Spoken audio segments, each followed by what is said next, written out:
हाम्रो YouTube channel समसामयिक कुराहरूमा यहाँहरूलाई हार्दिक स्वागत छ।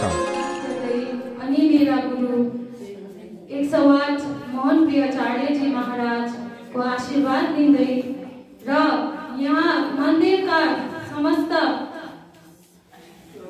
कमिटी गणहरू अनि बाइजुराजका सबैजना माताहरू, बहिनी, दिदी बहिनीहरू र मेरा सबै सद्धर्म प्रेमी सुन्दर साथहरूलाई मेरो अनि बहिनी वर्षाको तर्फबाट कोटि कोटि प्रेम प्रणाम स्वीकार्नुहोस्। प्रणाम। आउनुहोस् सुन्दर साथजी, आज हाम्रो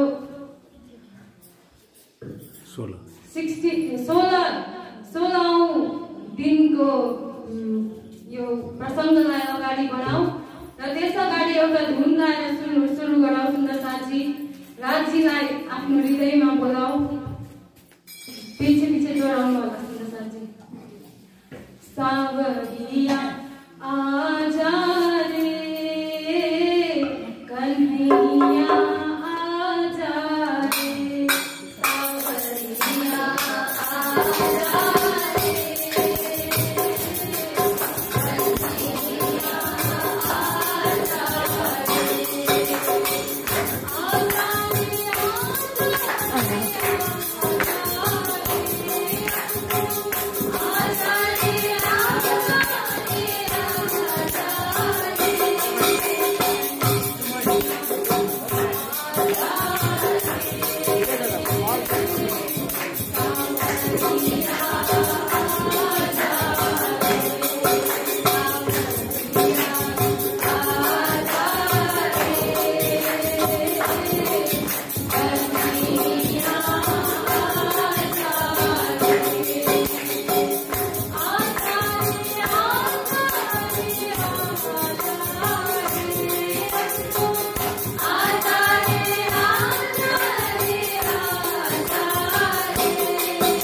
हाम्रो प्रसङ्ग रहेको थियो कि श्रीजीले धर्मसभामा कसरी सबै धर्मावलम्बीहरूलाई जितेर आफ्नो निष्कलङ्क बुद्ध अवतारको उहाँले उपाधि पाउनु भएको थियो र कसरी उहाँको भैनरे नवखण्ड आरती भयो भनेर हिजो नै हामीले सबै सुन्यौं र हामीले त्यो एकदमै बुझ्नुपर्ने प्रसङ्ग थियो। सुन्दर साथजी, हामीलाई कतिलाई अझै पनि थाहा छैन, हाम्रो सेवा पूजाहरूको मतलब हामीलाई थाहै छैन, मलाई पनि थाहा छैन। कतिवटा हामीलाई थाहा नभएको कारण पनि हामी त्यो अर्कै भाषामा भएकोले हामी त्यो जतिको हामीले आफ्नो भाषामा जसरी प्रकट मतलब जसरी एक्सप्रेस गर्न सक्छौँ त्यसरी हामीले त्यो भाषामा एक्सप्रेस गर्नु सक्दैनौँ र तर हिजो हामीले दुईटा भए पनि ब्रह्म सृष्टिको पद्धति र भैनरे नवखण्ड आरती हामीले स्पष्ट तरिकाले बुझ्यौं र आजको प्रसङ्ग चाहिँ उहाँ अब श्रीजी हरिद्वारबाट दिल्ली जानु भएको प्रसङ्ग छ। सुन्दर साथजी, उहाँ हरिद्वारबाट निष्कलङ्क बुद्ध अवतारको उपाधि लिएर महामती प्राणनाथजी दिल्ली आएर साथीहरूलाई भेट गर्नुहुन्छ। सुन्दर साथसँग सल्लाह गरेर उहाँ बाइजु महारानी अनि अरू महिला सुन्दर साथहरूलाई एउटा बस्ने जग्गा, एकदम सुरक्षित जग्गा उहाँले मिलाइदिनुहुन्छ। उहाँ महिला र अरू महिला र बाइजु महारानीको लागि एउटा बस्ने सुरक्षित ठाउँको व्यवस्था गरिदिनुहुन्छ र फेरि उहाँले सोच्नुहुन्छ कि म अब गएर धर्मयुद्ध आफै लड्छु भनेर सोच्नुहुन्छ।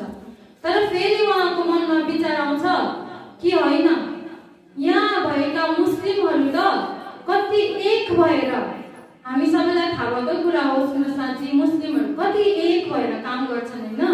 यहाँ पनि हेरिहाल्नुहोस् अहिलेको हाम्रो प्रेजेन्ट इन्डियाकै सिचुएसन पनि कस्तो छ।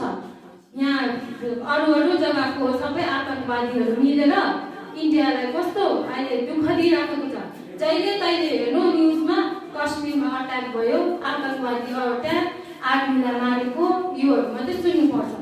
यस्तै छ सुन्नु साथी, यहाँ मुस्लिमहरू एक भएर काम गर्छ, तर हामी हिन्दूहरू चाहिँ एउटाले कुनको पूजा, अर्कोले कुनको पूजा, हामीलाई थाहै छैन कि एक नै एउटै भगवान मान्नुपर्छ भनेर हामी 10वटा भगवानलाई मान्छौँ होइन। त्यही सोचेर चाहिँ मामती प्राणजीले फेरि विचार गर्नुभयो कि होइन, म एक्लै धर्मयुद्ध गर्न जाँदिनँ, म मेरा साथीहरू पनि लगेर जान्छु भनेर उहाँले विचार गर्नुभएछ। र त्यो विचार गरेर उहाँले फेरि सबै साथीहरूलाई लगेर कहाँ जानुहुन्छ, उहाँ अनुप सहर जानुहुन्छ। अनुप सहरमा फेरि उहाँले एउटा हवेली मिलाइदिनुहुन्छ, बस्नुको लागि व्यवस्था मिलाउनुहुन्छ। त्यो मिलाएपछि उहाँ दुई तिन दिन कथा त्यहाँदेखि त्यहाँ एकजना प्रसिद्ध चौधरी हुनुहुँदो रहेछ। त्यहाँ चौधरी चाहिँ त्यहाँको एकदम प्रसिद्ध हुनुहुँदो रहेछ र उहाँ चाहिँ मामती प्राणजी आउनु भएको छ, एकजना साधु, एकदमै असल साधु आउनु भएको छ। यसरी होइन कि उहाँ चाहिँ मामती प्राणजी हो भनेर चाहिँ होइन, तर अलग भयो जब यस्तो तलवारले यस्तो शिर काट्यो नि, तब पनि शिर भुइँमा छ र पनि शरीरले मात्रै पनि उहाँहरूले 5-6 जनालाई त मारेर मात्रै उहाँहरू आफ्नो शरीर त्याग्थे। त्यति साह्रो उहाँहरूमा त्यो डेडिकेसन थियो उहाँहरूमा। र त्यो देखेर भन्नुहुन्छ आशाजीत भन्नुहुन्छ कि तिमीहरू पनि मलाई यस्तै लाग्यो, तिमी यो यस्तो औरङ्गजेबको यस्तो जमाना छ, औरङ्गजेबले कसैको कुरा सुन्दैन, उसको मुनिमहरू पनि कसैको कुरा नसुनी आफ्नो शिर उच्चा गरेर हिँड्छ, उसकै कुरा मात्रै मानेर हिँड्छ। त तिमीहरू पनि यस्तो औरङ्गजेबको यस्तो जमाना छ र पनि तिमीहरू पनि आफ्नै हिन्दू शास्त्रको लागि, हिन्दुत्वको लागि यस्तो लडाइँ लड्नको लागि तिमीहरू जाँदैछौ, म तिमीहरूको लागि एकदमै चिन्तित छु भनेर उहाँले भन्नुभएछ मामती प्राणजीलाई। तब श्रीजीले विचार गर्नुभएछ कि यस्तो एकदम उमा त मैले के देखेँ, उहाँमा त मैले नम्रता एकदमै, उहाँ त अब सरल भाषामा भन्नु पर्यो भने उहाँ त डराउनु भएछ। यो यस्तो त हाम्रो लागि त होइन, म त यहाँनिर यस्तो ठुलो लडाइँ लड्नुको लागि, औरङ्गजेबसँग लडाइँ लड्नुको लागि जाँदैछु, म त यस्तो मान्छेको भरोसा लागेर त हुँदैन भनेर उहाँले सोच्नु भएछ। र त्यहाँ फेरि एकजना शेख सलेमान गरेको नाम भएको एउटा औरङ्गजेबको हाकिम थिएछ। र श्रीजीलाई त्यो मान्छे राम्रो लाग्यो र उहाँसँग बातचित पनि गर्नुभएछ। बातचित गरेर सुल्तानसँग मलाई भेटाइदेऊ भनेर उहाँले भन्नुभएछ। र त्यो शेख सुलेमान पनि कोही बेला श्रीजीको चर्चा सुन्नु आउनुहुँदैछ। र त्यहाँनिर अब सनन्दको चर्चा हुँदै थियो। सनन्दको चर्चामा त मुस्लिमहरूको कति चर्चा छ सुन्दरसाजी, हामीले पढेका पनि छौँ, थाहा पनि छ होला कतिजनालाई थाहा छैन। र सनन्दमा चाहिँ मुस्लिमहरूको एकदमै बेसी वर्णन गरिएको रहेछ सुन्दरसाजी। र त्यो सुनेर त उसलाई झन् आफ्नो इमान बढेछ, अरे मेरै धर्मको यहाँ त कुरा हुँदो रहेछ भनेर झन् उत्सुक भएर उहाँ सुन्नु जानुभएछ चर्चा। र उसले भनेछ कि ठिक छ, म मिलाइदिन्छु तिमीलाई, यो औरङ्गजेब बादशाहसँग म मिलाइदिन्छु, तर मेरो एउटा काम गर्नुपर्छ है तिमीले भनेर उहाँले भन्नुभएछ। र त्यो काम चाहिँ के भन्दाखेरि चाहिँ तिमीले चाहिँ मलाई यस्तो ठुलो एउटा आशीर्वाद दिनुपर्छ कि यस्तो चमत्कार गरिदेऊ कि मेरो माथि पनि हाकिमहरू छ, अझै ठुलो ठुलो पोस्टमा हाकिमहरू छ, म चाहिँ तिनीहरू भन्दा पनि अगाडि त्यस्तो खालको एउटा म त्यो पोजिसनमा गएर बस्नु पाऊँ भनेर उहाँले भन्नुभयो। र यो सुनेर अब सुन्दर साथीहरूले भन्नुभयो कि हामीलाई त यस्तो फकीरले पठाएको जो चाहिँ पहाडमा बस्नुहुन्छ, त्यो फकीरले पठाएको जसले चाहिँ तिम्रो सबै मनोकामना, हामी सबैको मनोकामना एक झट्कामै पुरा गरिदिनुहुन्छ। यस्तो खालके हामीलाई त फकीरले पठाएको र तिमीले हाम्रो काम गरिदेऊ भने चाहिँ हामी पनि तिम्रो लागि प्रार्थना गर्नेछौँ कि तिम्रो इच्छाहरू सबै पूर्ण होस् भनेर हामी पनि प्रार्थना गर्छौँ तिम्रो लागि भनेर उहाँहरूले भन्नुभएछ। र यसकै आशामा चाहिँ त्यो शेखले चाहिँ अब म आज भेटाइदिन्छु, भोलि भेटाइदिन्छु भन्दै भनेछ। र त्यो भन्दा भन्दै अब कति दिन भयो, 2-3 दिन भइसक्यो सुन्दर साथीहरू भेट्नु जानुभएछ होइन, दिनको दिन भेट्नु जानुहुँदैछ। तर उसले त्यत्तिकै त्यो कुरालाई टाढ्दै लगेछ। र फेरि सुन्दर साथीहरूले फेरि उहाँलाई लोभ, उहाँको चाहिँ मनमा एकदम लोभहरू थिएछ नि त, त्यो शेखको चाहिँ मनमा लोभ कपटहरू थिएछ। त्यही कारण चाहिँ सुन्दर साथीहरूले बुझ्यो उसको त्यो कस्तो छ चालचलन। र त्यो बुझेर चाहिँ सुन्दर साथीहरूले फेरि भन्नुभएछ, तिमीले हाम्रो काम गरिदियौ भने चाहिँ नि तिम्रो जति दुश्मनहरू छ, तिम्रो माथिको हाकिमहरू जति छ, तिनीहरू चाहिँ सबै तिम्रो अन्डरमा आउँछ है भनेर उहाँले भन्नुभएछ। उहाँ यो फकीर चाहिँ यस्तो महात्मा हुनुहुन्छ जसले चाहिँ तिम्रो सबै मनोरथहरू सबै पुरा गरिदिनुहुन्छ भनेर उहाँले सुन्दर साथीहरूले शेखलाई लोभ देखाउनु भएछ। र लोभ देखाउँदा त तर शेख सुलेमानले के भयो, डराएछ कि अगर यस्तो ठुलो यो महात्मा हो भने चाहिँ उसले अगर यस्तो सबै मनोरथहरू पुरा गरिदिन सक्छ, सबै आफ्नो अन्डरमा अधीनमा ल्याउन सक्छ भने चाहिँ, त्यसो हो भने त यो महात्माले त यो औरङ्गजेबलाई पनि आफ्नो अन्डरमा ल्याउँछ, आफ्नो तैनमा ल्याउँछ। तब त मलाई त कसले मान्ने, तब त यो फकीरलाई नै सबैले मान्छ, न म त न घरको हुन्छु न घाटको हुन्छु भनेर उहाँले सोच्नु भएछ, भन्नु भएछ सुन्दर साथीलाई। तब सुन्दर साथी लालदासजी जानुभएको थियो। लालदासजीले भन्नुभयो कि होइन शेख सुलेमान, तिमीले यो गलत सोच्दैछौ। त्यो फकीर त यस्तो महान हुनुहुन्छ जब ब्रह्मज्ञानी हुनुहुन्छ, उहाँ त खुदाकोबाट ज्ञान लिएर आउनु भएको छ। तिमीले उहाँलाई 14 लोक ब्रह्माण्ड पनि किन नदेऊ, उहाँले दिनु हुँदैन भनेर भन्नुभएछ। तर शेख सुलेमान त अब डराइसकेको थियो। त्यो सुलेमानले चाहिँ त्यो काम गर्नै मानेन रहेछ। र सुन्दर साथीले भन्नुभयो मामती प्राणजीलाई कि यो कुरा यो तरिका त हाम्रो चलेन गुरुदेव भनेर भन्नुभयो। र तब श्रीजीले फेरि लालदासजी र गोवर्धन भाइलाई कहाँ पठाउनुहुन्छ भन्नुहुन्छ कि ठिकै छ, त्यसो भए तिमीहरू यहीँ छेउमा एउटा जामा मस्जिद छ, त्यहाँ गएर चाहिँ त्यहाँनिर विद्वान मुल्लाहरू बसेको हुन्छ, त्यहाँ गएर चाहिँ तिमीहरूले त्यहाँ कुरानमा के लेखेको रहेछ त्यो सबै बुझेर आऊ भनेर भन्नुभएछ। र त्यहाँ गएर अब श्रीजीको आज्ञा सुनेर उहाँ दुवैजना जानुभयो जामा मस्जिद। र जामा मस्जिदमा गएर चर्चा पनि गर्नु थाल्नुभएछ। मुल्लासँग बसेर र कुरान खोलेर चर्चा गर्न थाल्नुभयो। र अब सोच्नुहोस् सुन्दर साथी, यस्तो औरङ्गजेबको जमाना, यस्तो डरलाग्दो उहाँलाई त्यहाँ हिन्दूहरूलाई यस्तो डरलाग्दो अब काटेर मारेर कसरी हुन्छ, मुस्लिममा कसरी परिणत गर्नु, त्यो सोच्ने अब त्यो जमाना थियो। त्यो गर्थे सबै औरङ्गजेबको जति सेनाहरू थियो सबैले त्यही काम मात्रै गर्थे। र पनि यी मोमिनहरू चाहिँ यति साह्रो आफ्नो धर्मको लागि अघि बढिरहेका थिए कि उहाँहरूलाई केही डर भर नै रहेन। र उहाँहरू र पनि जानुभयो। र सुन्दर साथी, हामी चाहिँ यस्तो सुख सुविधा छ हामीलाई, यहाँ तीर्थ हाम्रो यस्तो छेउमा मङ्गलधाम, त्यहीँ जानु पनि हामीलाई चाहिँ कठिन पर्छ, गाडी मिलाउनु साह्रो पर्छ। र पनि यो जस्तो तस्तो गरेर गएर आयो सक्यो। हामी चाहिँ त्यतिमा नै बसेको छौँ है सुन्दर साथी, हामीले यो सोच्नुपर्छ। र अब त्यहाँ चर्चा सुरु हुन थाल्यो, कुरानको चौपाइहरू सुरु हुन थाल्यो।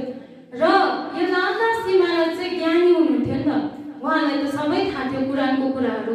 उहाँ त अरब देशमा एउटा व्यापारी हुनुहुन्थ्यो। र उहाँले अब सबै जान्दै गएपछि उहाँले जति सुन्नुभयो उहाँलाई त्यति नै उत्सुकता बढ्दै गयो। र उहाँले के भन्नुभयो भन्दा अब यहाँ त हाम्रो घनिज घर परमधामको कुरा पनि हुँदो रहेछ यो कुरानमा त भनेर उहाँले सोच्नुभयो। र अझै जति अगाडि बढ्दै जान्छ उहाँले त अझै एउटा भन्दै चौपाईलाई प्रसङ्गलाई बढाउँदै जानु हुँदो रहेछ। र छेउमा चाहिँ अब गोवर्धन भाइ चाहिँ के भन्नुभयो लालदासजीलाई, अरे लालदासजी हामी त कुनै मन्दिरमा छैनौँ, हामी त मस्जिदमा पो छौँ त, तपाईँ के भएको, यिनीहरूले त हामीलाई मार्छन् त भनेर उहाँले भन्नुभयो। र तपाईँले हिन्दू भएर यहाँ यसरी मुल्लाहरूसँग चर्चा गरेको सुन्यो भने त तपाईँलाई त बाहिरको हिन्दूहरूले पनि छुट्याउँछन्, तपाईँहरूलाई त बाहिरको हिन्दूहरूले पनि मार्छन् भनेर उहाँले भन्नुभएछ। र लालदासजी त अब मग्न भएर सुनिराख्नु भएको थियो मुल्लाको कुरा होइन। उहाँ त एउटा पछि अर्को अर्थ खोल्दै जानु हुँदै थियो। र जब उहाँलाई गलत लाग्थ्यो नि जुनै एउटाको शब्द, तब उहाँले फेरि आफ्नो तर्फबाट पनि दिनुहुन्थ्यो कि यो तपाईँले गलत भन्नुभयो मुल्लाजी, यो चाहिँ यो हो भनेर भन्नुभएछ। र अब मुल्लाले पनि सोच्नुभयो कि यसले मभन्दा बेसी जान्ने भनेर झन् ऊ पनि जोसले भन्नु थालेछ। आफ्नो एकअर्कामा त्यो वाद विवाद हुँदै त गोवर्धनजीले अर्थ गर्नुभएछ। अब उहाँलाई सङ्केत दिनुभयो कि होइन लालदासजी हामी अब यहाँबाट छिटो जानुपर्छ, तपाईँ यसरी कहाँ उत्तेजित हुनुभएको, हामी त अब यहाँबाट जानुपर्छ, यिनीहरूले त हामीलाई मार्छ भनेर भन्नुभएछ। र अब त्यहाँबाट जसो तसो गरेर गोवर्धनजीलाई एकदम काफाले हुँदो रहेछ सुन्दरसाथजी।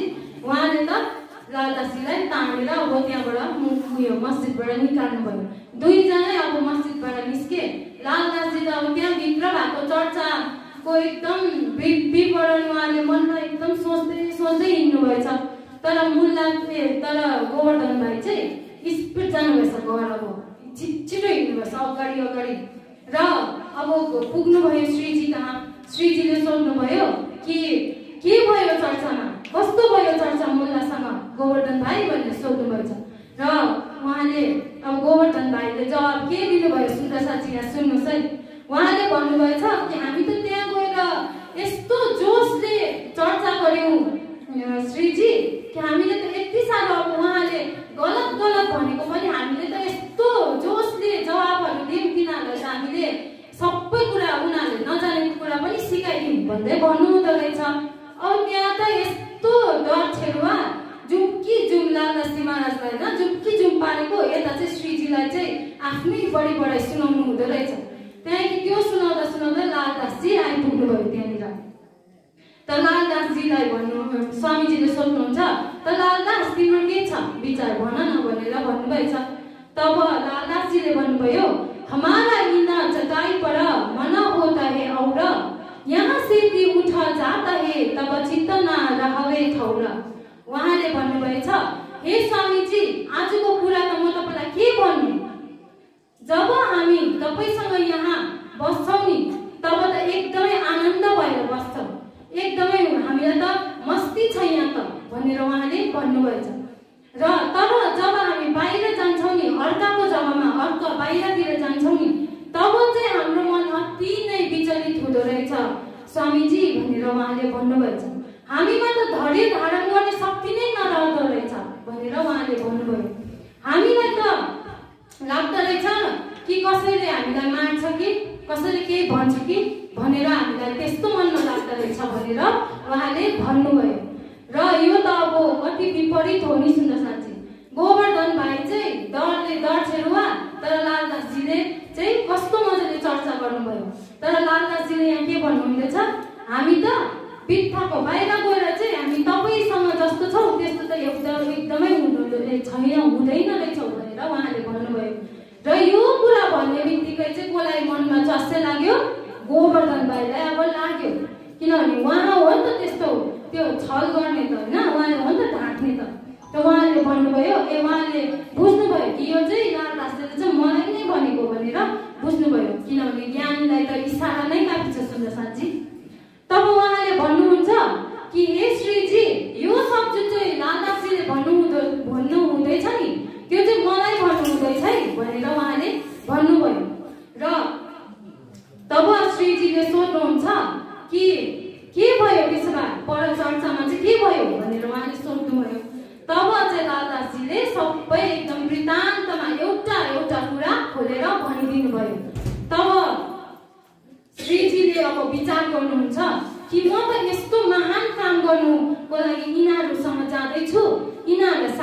गरेर हिँड्दैछु म यस्तो औरङ्गजेब कहाँ पैगाम पहुँचाउनुको लागि म यस्तो तयारी गर्दैछु। यिनीहरू चाहिँ अब एकदम दुई भाग भएर बसिरहेको रहेछ। यिनीहरूमा चाहिँ मनमुटाउ चलिरहेको रहेछ। त कसरी हुन्छ?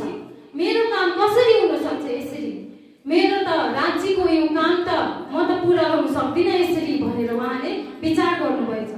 र उहाँले विचार गरेर अब म कसरी सुल्झाउँ यसलाई भनेर उहाँले सोच्नु भएछ।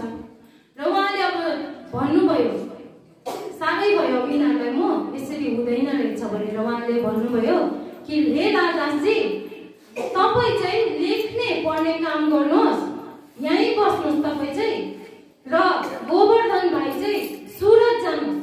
सुरतमा सुन्दर साथीहरू पनि हुनुहुन्छ र त्यहाँ हामीले तीर्थ पनि स्थापना गरेको छौँ, त्यहाँ गएर त्यो सम्हाल्नुहोस् तपाईँ भनेर उहाँले भन्नुभयो। र भीम भाइ र मुकुन्दजीलाई चाहिँ उदयपुर जागनीको लागि पठाउनु भएछ।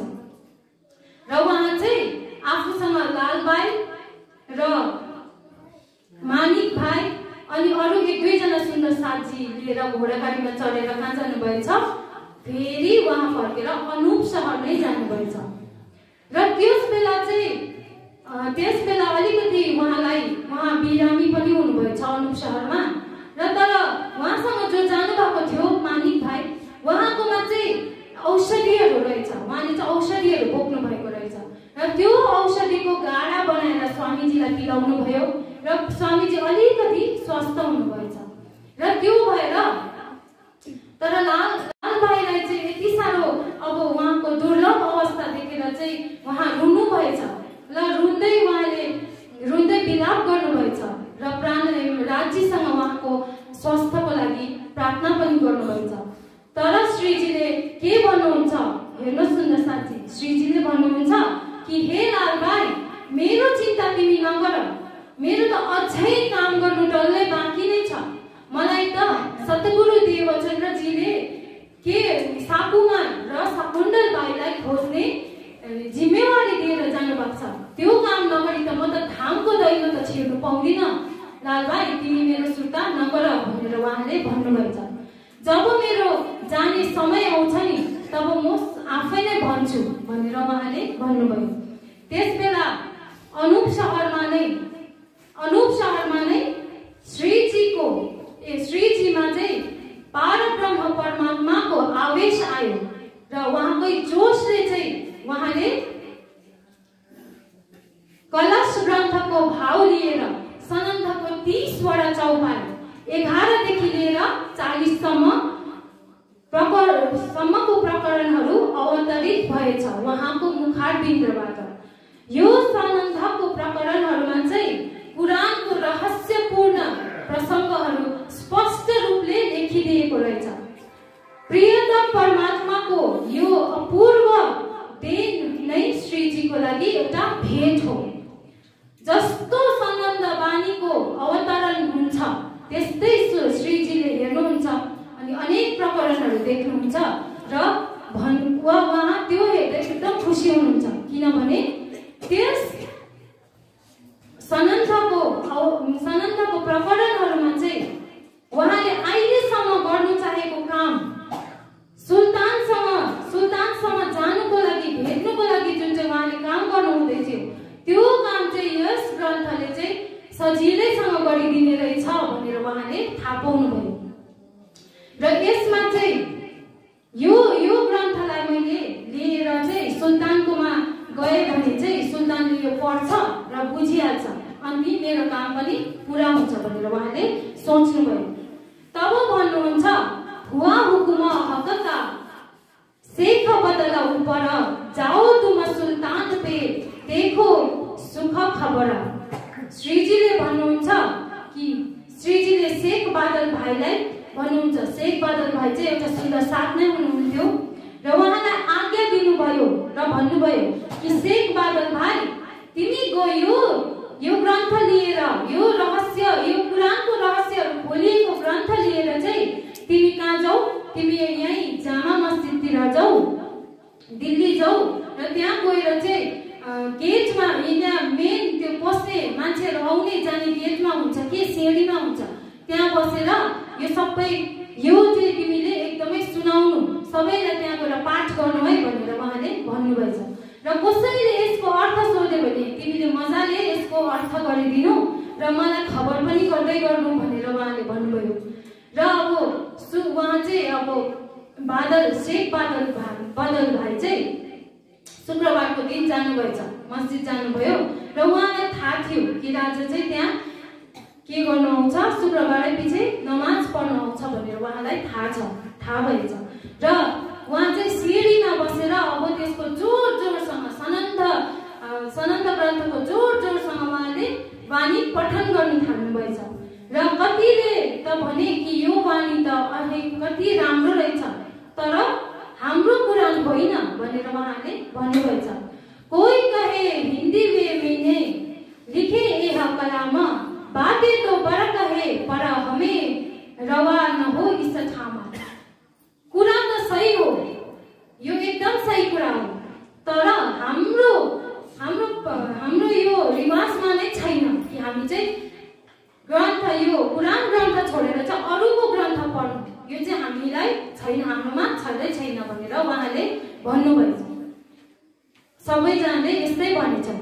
र कोहीले भने कि यो हिन्दीमा लेखेको किन सुन्ने हैन, उहाँहरू त कस्तो डरको, उहाँहरू एकाग्रता हुन्छन् उहाँहरूमा, अरूको त केही सुन्नु नै खोज्दैनन्।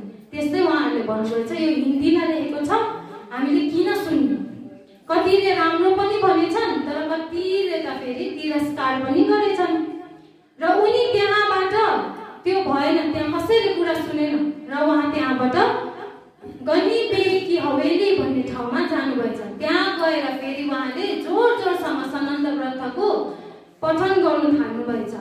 र उहाँ मोहम्मद साहेबको मतेर उहाँले शेख बादल भाइलाई बोलाएर सोध्नुभयो कि सुल्तानसँगसम्म यो सन्देश पुर्याउने काम कस्तो हुँदैछ त भनेर उहाँले सोध्नुभयो कि हे शेख बादल भाइ के हुँदैछ, कस्तो चल्दैछ काम भनेर उहाँले सोध्नुभयो।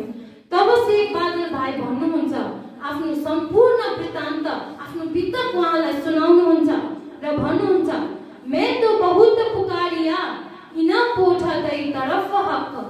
उहाँले भन्नुहुन्छ, मैले मान्छेहरूलाई कति सम्झाउनु खोजे, कस्तो तरिकाले सम्झाउनु खोजे, तर यो मुस्लिम भाइहरू चाहिँ हुँदैन रहेछ, यिनीहरू चाहिँ खुदाको सन्देश सुन्नै चाहनु हुँदैन रहेछ भनेर उहाँले श्रीजीलाई सुनाउनु भयो।